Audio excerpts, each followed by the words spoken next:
Assalamualaikum warahmatullahi wabarakatuh. Sebelumnya, izin memperkenalkan diri. Nama saya Alessandro Bagus Gunawan dari kelas Arborikultur S088. Di sini, saya akan mempresentasikan hasil review jurnal yang berjudul Studi untuk menentukan fungsi hutan kota dalam masalah lingkungan perkotaan. Yang pertama ada pendahuluan. Perkembangan kota di Indonesia ini cenderung ke arah perkembangan fisik yang lebih banyak ditentukan oleh banyaknya sarana dan prasarana yang ada. Akibatnya, ruang terbuka hijau terapikan akan menghilangkan wajah alam yang asli. Kawasan hijau sering kali dikalahkan atau dialihfungsikan menjadi kawasan perdagangan, pemukiman, perindustrian, serta untuk sarana dan prasarana kota lainnya. Isu hijau atau green issue ini sebetulnya sudah muncul sejak lama, yang dilandasi kesadaran sekaligus keprihatinan akan semakin berkurangnya ruang terbuka, taman, hutan, dan aneka jenis pepohonan. Kota dan permasalahannya. Apa istilah kota? Sebelum lebih lanjut lagi, kota adalah suatu pemukiman yang relatif besar, padat, dan permanen yang terdiri dari kelompok individu-individu yang heterogen dari segi sosial maupun ekonomi. Fungsi dan tujuan pembangunan kota, yaitu sebuah kota mempunyai fungsi majemuk yang antara lain menjadi pusat populasi, perdagangan, pemerintahan, industri, maupun pusat budaya dari suatu wilayah. Menurut Herman Hauruman tahun 1995, harapan masa depan untuk memperoleh kualitas lingkungan perkotaan yang lebih baik tergantung pada empat hal, yaitu ketepatan alokasi ruang untuk setiap kegiatan pembangunan, ketersediaan dan kemampuan kelembagaan dan proses pengelolaan lingkungan, pengendalian kegiatan pembangunan yang mengarah kepada efisiensi, tingkat peran serta masyarakat dan disiplin bermasyarakat kota.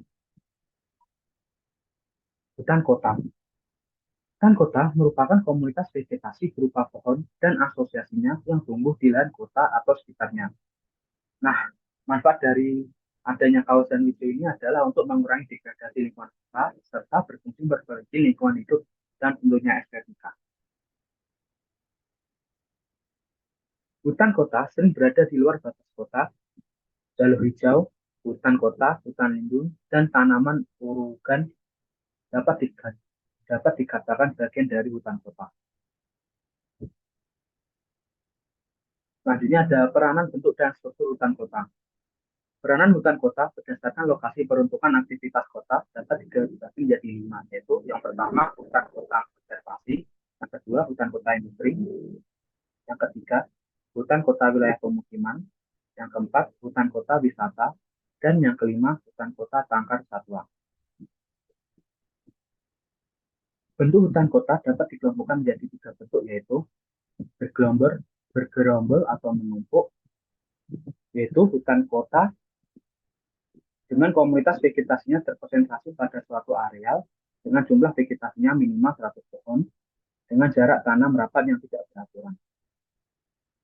Yang kedua ada menyebar, yaitu hutan kota yang tidak mempunyai pola tertentu dengan komunitas vegetasinya tumbuh menyebar terpencar-pencar dalam bentuk rumpun atau bergerombol-gerombol kecil. Dan yang terakhir ada berbentuk jalur, yaitu komunitas vegetasinya tumbuh pada lahan yang berbentuk jalur lurus atau melengkung mengikuti bentukan sungai, jalan pantai, saluran, atau sebagainya. Nah, selanjutnya struktur hutan kota, yaitu komunitas tumbuh-tumbuhan yang muncul di hutan kota yang dapat diklasifikasikan sebagai berikut, yaitu berstrata 2, yang merupakan komunitas tumbuh-tumbuhan hutan kota hanya terdiri dari pepohonan dan rumput atau penutup tanah lainnya. Berstrata banyak, yaitu komunitas tumbuh-tumbuhan hutan kota selain terdiri dari pepohonan dan rumput, juga terdapat semak, liana, epifit, dan ditumbuhi banyak anakan dan juga penutup tanah.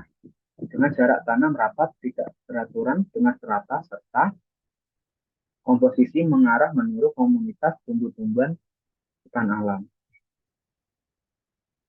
Nah, berikut merupakan sketsa dari strata klasifikasi strata Nah, sudah dijelaskan yang pertama, pada gambar pertama ini sketsa hutan kota strata 2.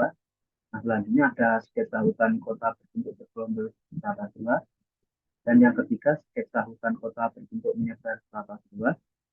Dan yang keempat, ada sketsa hutan kota berbentuk menyebar strata banyak. Dan yang terakhir, sketsa hutan kota berbentuk jalur strata 2. Fungsi hutan kota. Secara garis besar, fungsi hutan kota dapat dikelompokkan menjadi tiga fungsi berikut, yaitu fungsi lanskap, fungsi pelestarian lingkungan, dan fungsi estetika. Pada fungsi lanskap meliputi fungsi fisik dan fungsi sosial. Pada fungsi pelestarian lingkungan berfungsi sebagai menurunkan suhu kota dan meningkatkan kelembapan, penyangga dan perlindungan permukaan tanah dari erosi, dan pengendalian dan mengurangi polusi udara beserta limbah. Dan yang fungsi selanjutnya yaitu fungsi estetika, yaitu suatu penataan vegetasi dapat berfungsi dengan baik, misalnya sebagai pembentuk ruang, pengendali suhu, memperbaiki kondisi tanah, di mana penataan tanaman yang berhasil adalah apabila vegetasi itu berfungsi dan menarik. Sekian, terima kasih. Apabila ada kurang lebihnya, dimohon maafkan. Wassalamualaikum warahmatullahi wabarakatuh.